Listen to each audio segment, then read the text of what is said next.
سلام دوستوں، voice of Urdu کے اس خاص سیشن میں آپ کا استقبال ہے۔ پچھلی بار ہم نے ٹرو پرومس 3 پر بات کی تھی۔ آج ہم ایران میں اسرائیلی حملے کے بعد جو مبینہ ریڈیو ایکٹیو لیک کی خبریں آ رہی ہیں ان کا تھوڑا گہرائی سے جائزہ لیں گے۔ جی بالکل۔ یہ معاملہ اہم اس لیے بھی ہے کہ انٹرنیشنل ایٹامک انرجی ایجنسی یعنی IAEA ان کے چیف نے خود اقوام متحدہ کی سلامتی کونسل کو بتایا ہے کہ ہاں، اسرائیلی حملے کی وجہ سے ریڈیو ایکٹیو اور کیمیکل لیک ہوا ہے۔ جی ہاں، یہ بہت بڑی بات ہے۔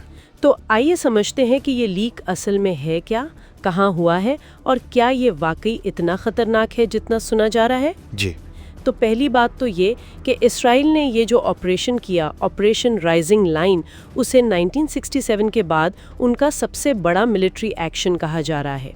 کافی بڑا پیمانہ تھا۔ ہاں، اطلاعات کے مطابق تو ایران کے کوئی 200 سے زیادہ ٹھکانوں کو نشانہ بنایا گیا، military bases, command centres, radar stations, لیکن جو سب سے زیادہ تشویش والی بات ہے وہ ہے نیوکلیئر سائٹس پر حملے۔ جی بالکل۔ خاص طور پر 3 سائٹس کا نام آ رہا ہے، فردو، نتانز اور اصفہان۔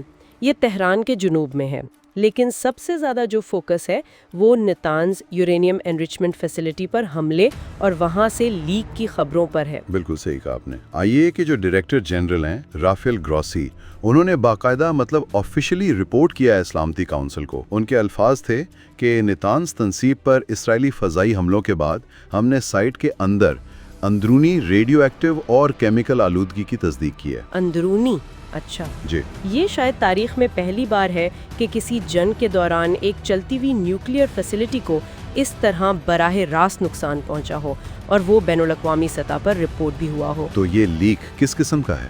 کیا باہر کے لوگوں کو خطرہ ہے اس سے، عام آبادی کو؟ دیکھیں، IAEA کی رپورٹ کے مطابق 2 طرح کے لیکس کی تصدیق ہوئی ہے اور دونوں پلانٹ کے اندر ہوئے ہیں۔ اچھا، پہلا ہے ریڈیولوجیکل لیک۔ یہ الفا ریڈیشن ہے۔ الفا کی خاصیت یہ ہے کہ یہ زیادہ دور نہیں جاتی اور جلد کو پار نہیں کر سکتی، لیکن اگر اس سانس کے ذریعے یا کسی طرح جسم کے اندر چلی جائے تو یہ کافی خطرناک ہو سکتی ہے، سیلز کو نقصان پہنچاتی ہے۔ اچھا، اور دوسرا ہے کیمیکل لیک۔ یہ انڈسٹریل زہریلے کیمیکلز ہیں، خاص طور پر یورینیم ہیگزا فلورائڈ یعنی UF6 گیس۔ یہ تو انریچمنٹ میں استعمال ہوتی ہے نا؟ جی بالکل، یہ گیس خود بھی زہریلی ہے اور ریڈیو ایکٹیو بھی، تو اگر یہ سانس میں جائے تو صحت کے لیے بہت مضر ہے۔ لیکن اہم بات یہ ہے کہ IAEA کے مطابق یہ آلودگی ابھی تک پلانٹ کے باہر ماحول میں نہیں پھیلی ہے۔ تو مطلب فی الحال خطرہ صرف پلانٹ کے اندر کام کرنے والوں کو ہے؟ جی، فی الحال جو براہ راست خطرہ ہے وہ پلانٹ کے اندر موجود کارکنوں کے لیے ہے۔ باہر کی صورتحال پر نظر رکھی جا رہی ہے، لیکن ابھی تک باہر پھیلاؤ کی کوئی رپورٹ نہیں ہے۔ لیکن ایک سوال ہے، نتانز کی جو تنصیب ہے وہ تو زیادہ تر زیر زمین بتائی جاتی ہے نا، تاکہ حملوں سے محفوظ رہے، پھر یہ لیک کیسے ہو گیا؟ ہاں، آپ کا سوال بالکل درست ہے۔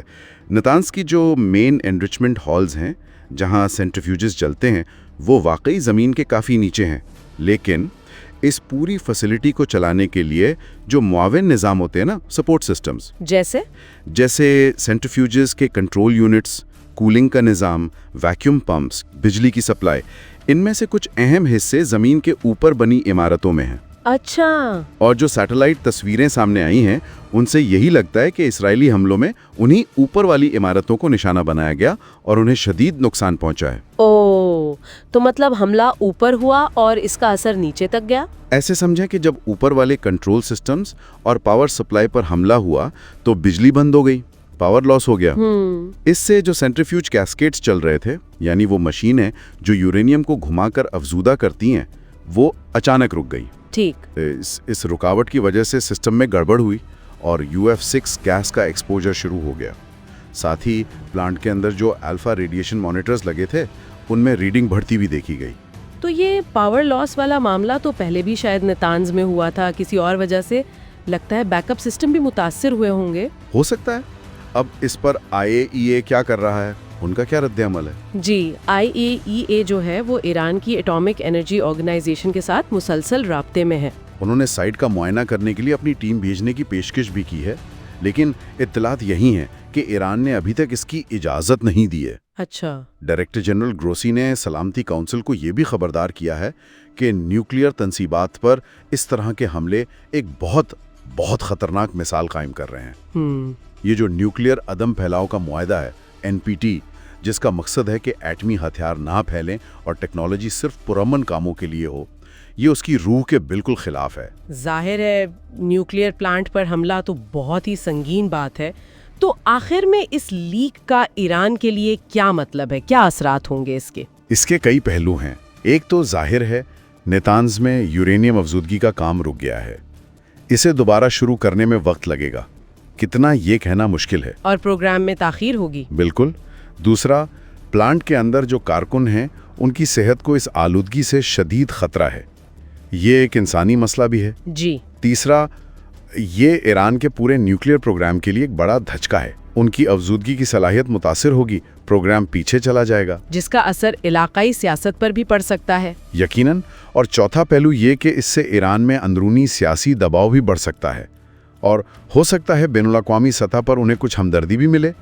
ایک بات یہاں واضح کرنا ضروری ہے کہ جب روایتی ہتھیاروں سے نیوکلیئر مواد پر حملہ ہوتا ہے نا، جی، جانے کا ہوتا ہے، جسے لوکلائزڈ ڈسپرسل کہتے ہیں۔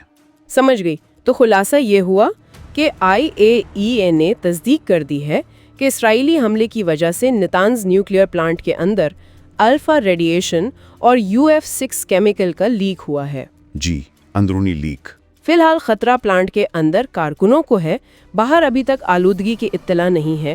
IAEA صورتحال پر نظر رکھے ہوئے ہے۔ صحیح۔ اور یہ واقعہ ایران کی نیوکلیئر پروگرام کے لیے ایک بڑا دھچکا ہے۔ بلا شبہ۔ اس پورے معاملے پر تحقیق حیدر حسن نے کی ہے۔ اس گہری تحقیق کے بعد ایک سوال ذہن میں ضرور آتا ہے، کیا اس قسم کے واقعات نیوکلیئر ٹیکنالوجی کے پرامن استعمال اور اس کی سیکیورٹی کے درمیان جو توازن ہے اس پر دنیا بھر میں نئے سرے سے سوچنے پر مجبور کریں گے؟ جی، یہ ایک اہم سوال ہے جس پر غور کرنا ہوگا۔ بالکل۔ ملتے ہیں اگلے سیشن میں۔ خدا حافظ۔ خدا حافظ۔